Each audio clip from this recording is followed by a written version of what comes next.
Oferecimento Óticas Arco Verde. Você vê e confia. E AGS. Com apenas 3 letras, seu negócio será multiplicado. Programa De Todo o Coração. A igreja em seu lar. Paz e bem. Está começando mais um programa De Todo o Coração.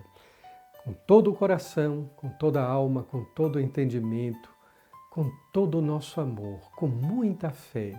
O programa que é dedicado a Deus, para que Ele também alcance o coração de cada um de nós, nos dando o dom da fé. Que alegria! Como é bom ter a sua companhia, a sua proximidade espiritual, a sua audiência neste canal. Muito obrigado de coração. Estamos neste domingo celebrando a solenidade dos apóstolos São Pedro e São Paulo, as duas colunas da igreja. Por isso, o tempo comum, ele dá um passo adiante. Ele ultrapassa o 13º domingo do tempo comum, dedicando neste domingo para esses dois apóstolos, que, como diz o prefácio eucarístico da festa de hoje, são as duas grandes colunas da igreja. Por isso, embora o calendário litúrgico seja marcado para o dia 29 de junho, as conferências episcopais, como a CNBB aqui no Brasil, transfere esta festa para o domingo, exatamente para que nós possamos celebrá-la com maior dignidade. Vamos, portanto, às leituras deste domingo. Nós temos, e eu gostaria de enfatizar, a primeira leitura dos Atos dos Apóstolos, no capítulo 12, bem como o Evangelho de São Mateus, no capítulo 16. Para os católicos de caminhada, aqueles católicos de fé que cumprem a sua obrigação espiritual de prestar culto a Deus, participando da missa dominical, esse evangelho é muito conhecido. É aquele em que Nosso Senhor pergunta a opinião dos apóstolos. Não que ele estivesse interessado nas opiniões pequenas. O que Deus está interessado não é da nossa opinião, o que você acha, o que eu acho. O que Deus quer saber é se eu creio nele, se eu acredito no amor, se eu tenho fé, se eu possuo esperança e caridade, as outras duas virtudes teologais. Mas Jesus pergunta até para avaliar a fé dos seus discípulos. Quem dizem os homens que eu sou? Então eles vão meramente na perspectiva do achismo, das opiniões. Uns dizem, outros falam, alguns comentam. Mas é Pedro quem toma a iniciativa e diz: Senhor, eu sei quem tu és o Messias, o Filho do Deus vivo. Ao que Jesus responde a ele: Simão, não foi a carne e o sangue que te revelou isso, mas o próprio Espírito Santo. Vejam só, no corpo, na mente, na razão e nos sentimentos de Pedro, era um homem cheio de fé, a quem Jesus exatamente identifica como alguém inspirado pelo Espírito Santo. Não foram as ciências, não foi o seu estudo ou seu saber teológico que lhe revelou que Jesus era o Messias, o Filho de Deus. É Deus, Filho, mas o próprio Espírito Santo. Por isso, a partir daquele momento, Jesus o constitui o príncipe dos apóstolos, o primeiro entre os apóstolos. Por isso, a fé dos apóstolos está fundada na fé de Pedro. Pedro, que havia negado, mas Pedro que havia afirmado, revelado, não somente a sua fé, mas o seu amor. Senhor, tu sabes tudo, sabes que te amo. E Jesus então lhe concede as chaves, o poder das chaves, isto é, uma autoridade espiritual. O que você ligar na terra será ligado no céu. O que você desligar também no céu será desligado na terra. Esse poder de chaves quer dizer uma autoridade espiritual. Porém, essa autoridade jamais para contradizer ou negar a palavra de Deus. Lhes dou um exemplo bem claro. Pedro tem todo o poder das chaves para ligar e desligar. Ele não poderia também desligar um matrimônio? E, no entanto, a própria palavra de Deus diz, porque o que Deus uniu, o homem não separe. E essas chaves de Pedro, ela não abre ou não fecha aquilo que Deus constituiu. Que fique bem entendido e muito claro. São Paulo também faz o seu testamento espiritual.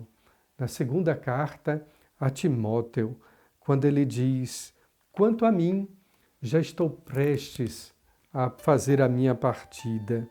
Combati o bom combate, guardei a fé. Agora estou esperando a coroa imarcessível da glória, ou a coroa da justiça. Que bonito!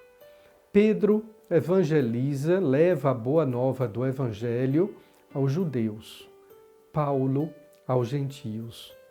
Ambos são apóstolos. No entanto, Paulo não chegou ao conhecimento ou à convivência com Jesus, mas ainda assim é o apóstolo dos gentios. Algum momento ou outro eles tiveram divergências, mas em todos os momentos, e nós encontraremos isso também nos Atos dos Apóstolos, Paulo manda Pedro confirmar as suas decisões. Por diferentes meios, recorro mais uma vez ao prefácio eucarístico da solenidade deste domingo, de Pedro e de Paulo. Por diferentes meios, ambos evangelizaram, mas ambos morrem no mesmo dia em Roma. Vejam só, como Paulo era cidadão romano, então ele tinha o privilégio de não ser crucificado, porque a morte pela cruz ou pela crucifixão era chamada morte ignominiosa, uma vergonha. É quase como hoje a gente ter um parente que morreu e, por curiosidade, quando a gente pergunta, mas morreu de quê mesmo? Existem algumas mortes trágicas que são vergonhosas, que são ignominiosas. Assim era na época de Jesus a morte de cruz, reservada aos piores bandidos. Lembremos-nos que a prova de amor de Deus, a prova da humildade de Jesus, não está em Belém, no presépio, mas está na cruz. Quando, morrendo por aquele tipo de morte, ele nos redime e nos salva. Pois bem, Paulo então é poupado da cruz, mas Paulo morre decapitado. Até hoje existe em Roma 2 basílicas dedicadas a São Paulo. Nós conhecemos bem a Basílica de São Pedro, onde o Papa está, porque o Papa é o sucessor de Pedro. No entanto, existem outras 2 basílicas dedicadas a São Paulo, uma das quais é conhecida com o nome de São Paulo fora dos muros. Ali também existe um altar papal, que é aquele altar coberto com um baldaquino, no qual somente o Papa pode presidir a Santa Missa. Somente. E na outra basílica de São Paulo, é uma basílica pouco conhecida, mas também com o nome de Basílica das Três Fontes, porque segundo se conta na história, quando Paulo foi decapitado, a cabeça de Paulo rolou por 3 vezes. E naqueles 3 lugares onde a cabeça de Paulo bateu, separada do corpo, brotaram ou surgiram ali 3 fontes. O que nós podemos considerar do martírio de ambos é que morreram no mesmo dia, de formas diferentes, como diferentes foram os meios da evangelização de cada um deles. Um decapitado, outro na cruz. Mais importante, deram a vida por Cristo. Agora, se nós tomamos a primeira leitura dos Atos dos Apóstolos, no capítulo 12, Paulo é libertado da prisão por um anjo que aparece numa noite, e Pedro chega até a pensar que aquele anjo foi algum sonho. Depois ele toma consciência que de fato era algo real e o anjo o liberta da prisão.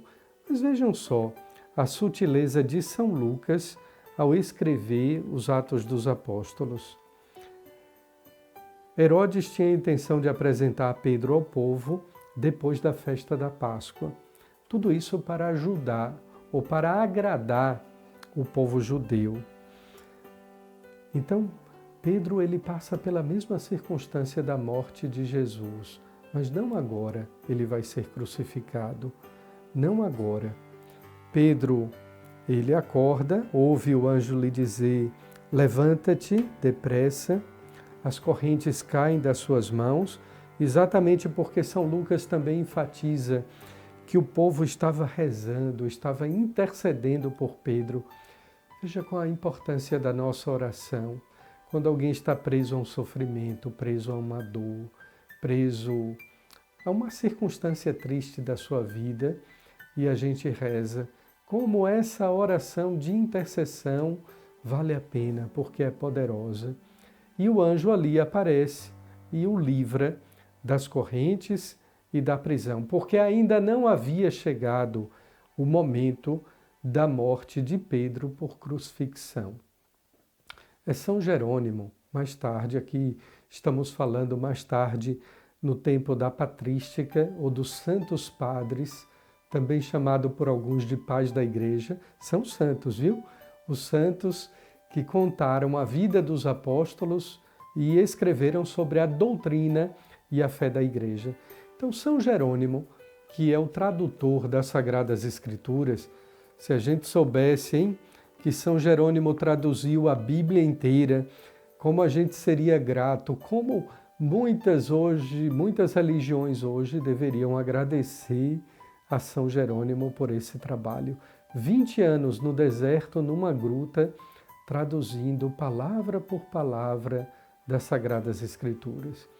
Então, São Jerônimo escreve um livro sobre a vida dos nobres, não da nobreza, mas dos santos, a vida dos apóstolos, entre os quais está Pedro e Paulo.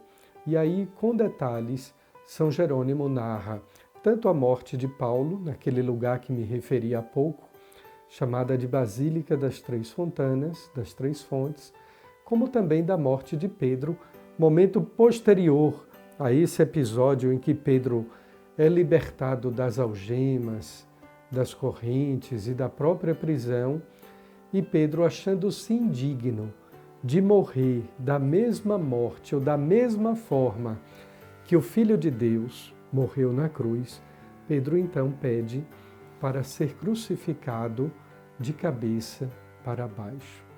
São esses dois grandes apóstolos, são essas duas grandes colunas da fé da Igreja Católica.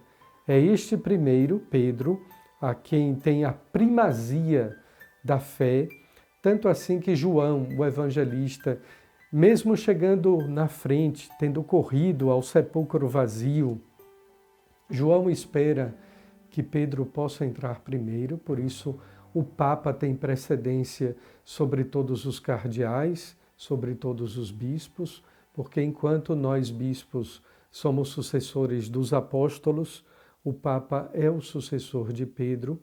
Por isso hoje também a nossa oração, nosso afeto ao sucessor de Pedro, que hoje tem o nome de Francisco, o Papa Francisco.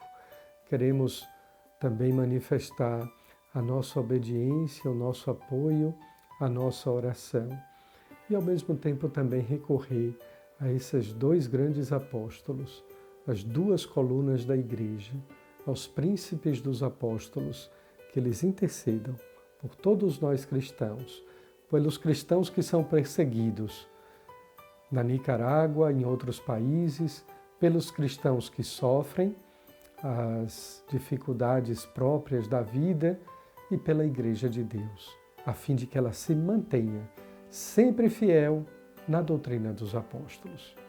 Bem, está chegando então o momento do nosso intervalo.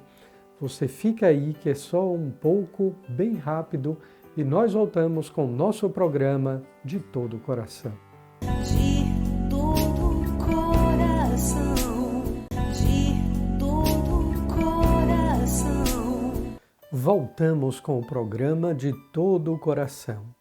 E vamos agora passar aquele quadro sobre a direção espiritual. Você já sabe, é o nosso conhecido Padre Aloísio Ricardo, que vai nos dar o direcionamento, a direção de Roma, a direção de Jerusalém, a direção que os apóstolos São Pedro e São Paulo tomaram em suas vidas e que nós também devemos conduzir e direcionar a nós. Que alegria estarmos juntos mais uma vez nesse caminho, nesse itinerário espiritual que é o programa De Todo o Coração. Alegria estar com Dom José Rui, alegria estar com você que nos acompanha. A nossa fé, ela é rica em testemunhos. E temos as testemunhas que comprovam verdadeiramente quão é importante o seguimento a Cristo, como podemos segui-lo. Neste domingo, nós iremos celebrar a solenidade de São Pedro e São Paulo. Que bonito perceber que estes dois apóstolos tornaram-se testemunhas firmes e fortes e sustentáculos para a nossa fé. Eles, cada um do seu modo, cada um do seu jeito, mas seguiram a Cristo, foram fiéis, deram testemunho até a própria vida, até derramando o sangue, para que se cumprisse a verdade daquilo que professavam. Vejam, ninguém dá a vida por uma ideia, ninguém dá a vida por qualquer coisa, por um objeto. Nós damos a vida por quem vale a pena. E valeu a pena gastar a vida, os apóstolos atestam isso, valeu a pena gastar a vida por Cristo. Meu irmão, minha irmã, você que nos acompanha, vida espiritual é um convite à nossa vida ser toda ela uma oferta a Deus para testemunharmos diante dos homens, diante da humanidade, diante das pessoas, da nossa casa, da nossa família, que cremos, testemunharmos também o que Deus fez em nós. Paulo dá esse testemunho daquilo que Deus fez em sua vida, com seus fracassos, com suas quedas, com a sua vontade de querer ser dia a dia autêntico e fiel apóstolo do Senhor. Pedro, com as suas quedas e suas fraquezas e até com a sua negação, mas foi capaz de professar que amava, um amor que o levou não somente a cuidar das ovelhas que o Senhor lhe confiava, mas a cuidar também de sua própria alma, para que fosse aprovado, para que fosse vivido a cada dia a sua eleição e vocação. Que bonito! Na vida espiritual, ser aprovado na eleição e vocação. Na vida espiritual, saber oferecer os próprios fracassos a Deus para que sejam trabalhados e expressão da graça e da glória dele em nossa própria vida. Quem percorre o itinerário espiritual ou a vida espiritual, descobre que esse caminho é caminho que nos leva dia após dia, marcados pela fé, porque somos peregrinos na fé, irmos vencendo os obstáculos e transformando-os em ocasiões de encontro com Deus. Não se prende às dificuldades quem decide seguir Deus, seguir Cristo. Não se prende aos próprios medos quem decide seguir Cristo. Não se prende aos próprios limites quem quer seguir a Cristo. Pelo contrário, se oferta tudo a Ele para que Ele seja o motivo do nosso caminho, Ele seja a razão do próximo passo que vamos dar, Ele seja a alegria e a vitória do apóstolo, a alegria e a vitória do seguidor. Como é bom saber que temos Pedro e Paulo como as colunas da nossa fé. Como é bom conhecer os ensinamentos do nosso primeiro Papa, São Pedro, conhecer os ensinamentos desse guerreiro na fé, Paulo, e assim podermos sermos alimentados dia a dia pela palavra, pelo testemunho e que nos leva à oração, a uma oração amadurecida. Veja, quem cresce na fé amadurece seu jeito de rezar, amadurece sua forma de servir, amadurece seu jeito de ser comunitário ou comunidade com outros. No caminho da fé, nós vamos sendo transformados e isso é algo importante. Pedro foi transformado no caminho da fé. Paulo transformado no caminho da fé. Por quê? Porque de fé em fé, de glória em glória, como diz São Paulo, nós vamos conhecendo aquele que modifica toda a nossa vida. Vamos conhecendo Cristo Jesus, em que muitos perguntam quem é, e também nós, mas temos uma resposta a partir da experiência que fazemos com Ele. Quem é Jesus para você? Quem é o Senhor em sua vida? Ou o que faz Ele em sua vida? Que Deus abençoe seu caminho espiritual, que possamos prosseguir dia a dia, na fé e na firmeza, descobrindo que o Senhor é a razão de toda a nossa existência. Amém. Padre Adriano Davi hoje vai nos explicar o sentido do hino litúrgico, do inário. Quais são as músicas ou por que nós entoamos certos hinos durante a liturgia e não cantamos algumas músicas. É muito pertinente. É um momento catequético da nossa liturgia com o Padre Adriano. Fique com ele. Um bom dia, meus queridos irmãos e irmãs, você que nos acompanha no nosso programa De Todo o Coração. Esse é o nosso momento, a nossa parte de liturgia, no qual a gente medita um pouco, conversa um pouco sobre a Sagrada Liturgia, sobre a celebração principalmente da Eucaristia. Nós estamos refletindo nesse nosso bloco, nesse nosso momento, sobre o canto litúrgico. Não sei se você ainda se recorda, mas nos nossos 2 últimos programas, a gente introduziu o canto litúrgico. Falou um pouco sobre este canto que tem a sua centralidade no mistério pascal de Cristo. E eu perguntava para você o que é que nós celebramos. Essa é uma resposta fundamental se a gente se dispõe a servir no ministério de música, no instrumento, no canto, na voz, na celebração da Eucaristia. Você que canta, você que participa do ministério de música da sua paróquia, deve sempre se perguntar: o que é que nós celebramos? O que é que eu estou celebrando para poder cantar bem, para poder participar dessa ação litúrgica? Então, a centralidade deste canto, nós cantamos o mistério pascal de Cristo. E aí a gente já exclui qualquer outra coisa. Nós não cantamos os nossos sentimentos, nós não cantamos aquilo que a gente pensa, aquilo que a gente acha, os nossos achismos, as nossas ideologias. Não, nós não cantamos isso. Nós cantamos Jesus Cristo no seu mistério pascal, de morte e de ressurreição. Por isso, a música ritual, ela vai entrar nesta dinâmica, ela vai entrar neste processo. ela canta o mistério pascal de Cristo.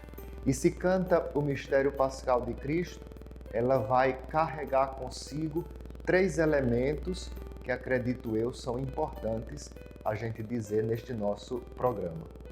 O primeiro elemento é que o canto litúrgico, ele é extremamente comunitário. Ou seja, se se canta o mistério pascal de Cristo, se Cristo é o centro é o corpo de Cristo, que é a comunidade reunida. O canto litúrgico, ele é extremamente comunitário. Todos devem cantar, todos devem entoar aquele canto naquele momento ritual. Por isso, a escolha do seu repertório litúrgico deve estar acessível à comunidade. Não pode ser o canto da moda, não pode ser o canto que a gente encontrou lá naquele CD, lá na internet e que ninguém vai cantar e que ninguém vai participar. Não, é necessário que este canto seja comunitário. Se ele é comunitário, é o segundo elemento, o ministério de música, o coro, ele faz parte da comunidade. Você não deve pensar que você vai à celebração da Eucaristia para fazer um show à parte, para mostrar que você canta, ou para mostrar que você toca o instrumento, que é o terceiro elemento. Não, você faz parte da comunidade. E como você tem um microfone e um instrumento, você está a serviço desta mesma comunidade, a serviço do canto, para que esta comunidade participe. E o terceiro elemento deste canto comunitário, deste canto que canta o mistério pascal, são os instrumentos. Na medida que você usa os instrumentos eles devem estar sempre a serviço do canto e não a serviço do próprio instrumento, do próprio barulho que se faz. Ele serve ao canto e ele deve silenciar quando a voz sobressai, quando o padre proclama partes fixas, Então, o instrumento ele anda de acordo com a voz, com a letra, com o canto litúrgico. Jamais sobressai, jamais se impõe a qualquer outra voz ou texto litúrgico. Canto litúrgico, meus queridos irmãos e irmãs, você que nos acompanha, é necessário distinguir sempre o que é a música ritual, o que é o canto litúrgico e o que é a música religiosa. Às vezes nós não entendemos bem a diferença desses dois elementos. Entendendo que música ritual, o canto litúrgico, é aquele canto feito para a celebração, que está, a Sacrosanctum Concilium justamente vai dizer isso, está intimamente ligado ao texto. O canto litúrgico, ele é o canto apropriado para aquela celebração. Que existem cantos diferentes. Pensemos o canto de abertura e o salmo responsorial. O salmo de resposta, o salmo da missa, ele é bem mais introspectivo, meditativo, de resposta, lírico, poético. Este é o salmo. Ele tem uma função, ele tem um sentido na liturgia. Outra coisa é o canto de abertura da missa, o canto de entrada, como a gente chama. Ele é bem mais festivo, bem mais cheio de exultação, introduz ao mistério litúrgico, introduz ao tempo litúrgico que está sendo celebrado. Forma a comunidade, dá corpo à comunidade. Percebam que existem elementos que distinguem esses dois cantos, mas ao mesmo tempo o canto de abertura tem uma função. O salmo de resposta tem a sua função. Isso é canto litúrgico. Cântico litúrgico sempre acompanha o rito. Canto litúrgico é feito para o rito. Música religiosa, o nome já diz, são as várias músicas feitas pelas religiões, por homens e mulheres inspirados, não resta dúvida, mas que transmitem naquela canção os seus sentimentos, transmitem naquela canção a sua experiência religiosa, a sua experiência de fé e colocam na música, muitas vezes, aquilo que está no seu coração e querem transmitir para as pessoas. Vejam a diferença. Uma coisa é a música ritual, a música feita para o rito, que se inspira no rito, que canta o rito. Outra coisa bem diferente é a música religiosa, que é feita a partir de uma experiência religiosa de um indivíduo que compôs e musicou aquela letra, aquele canto. A música religiosa não serve para a liturgia. A música para a liturgia é a música litúrgica, a música que canta o texto. Fique conosco.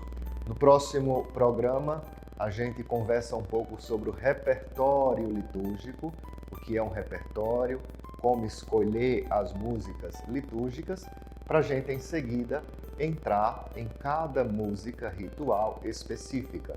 Canto de entrada, ato penitencial, glória, aclamação, qual é a função e como escolher.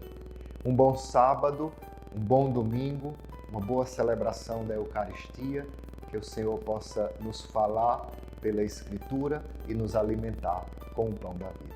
Um abraço, Deus abençoe. Chegamos ao final de mais um programa de todo o coração. Eu quero reiterar a minha gratidão pela sua presença, pela a sua audiência e ao mesmo tempo também o meu compromisso de rezar por você e pela sua família. Que bom que Deus nos inspira, homens que, embora pecadores, frágeis, procuram a conversão contínua, a conversão diária. E a vida espiritual significa uma vida unida a Deus. Pedro e Paulo não são apenas mestres da fé, são também mestres espirituais, porque nos ensinam, pela palavra de Deus, o caminho a seguir. Pedro, intempestivo, apaixonado, Senhor, Tu sabes tudo, sabes que te amo. E Paulo que diz, viver para mim é Cristo, morrer é o lucro. Que eles intercedam lá no céu por todos nós, para que nós sejamos também evangelizadores, na medida que vivemos a nossa fé e testemunhamos aquele em quem nós acreditamos. Que Deus lhe conceda muitas bênçãos de saúde, de paz e também das alegrias que a gente precisa em nossa vida. Em nome do Pai, do Filho e do Espírito Santo. Amém. Fique com Deus e até o próximo programa de Todo o Coração. De todo coração. Oferecimento Óticas Arco Verde. Você vê e confia. E AGS. Com apenas 3 letras, seu negócio será multiplicado. Programa de Todo Coração. A igreja em seu lar.